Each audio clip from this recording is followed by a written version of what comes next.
నమస్తే అండి. ఈరోజు మన బిడ్డతో ఒక చిన్న సరదా ఆట ఆడుదాం. అదే కాగితం చింపే ఆట.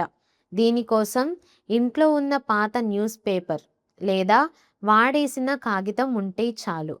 ముందుగా ఆ కాగితాన్ని తీసుకొని బిడ్డ చూస్తుండగా మెల్లగా చింపి చూపించండి. చూడు బంగారం, ఇలా చింపాలి అంటూ సరదాగా బిడ్డకు చూపించండి. తర్వాత ఆ కాగితాన్ని బిడ్డ చేతిలో పెట్టి వాళ్ళంతట వాళ్ళు చింపడానికి అవకాశం ఇవ్వండి.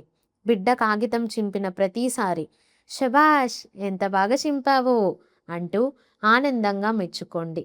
ఆట పూర్తయ్యాక చిరిగిన కాగితాలన్నిటినీ వెంటనే తీసేయండి. బిడ్డ వాటిని నోట్లో పెట్టుకోకుండా జాగ్రత్తగా చూడండి.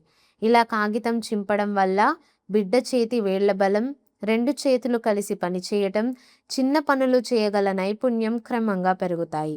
ఇవి తర్వాత బిడ్డకు పెన్సిల్ పట్టుకోవడం, చిన్న చిన్న పనులు చేసుకోవడం నేర్చుకోవడంలో ఉపయోగపడతాయి.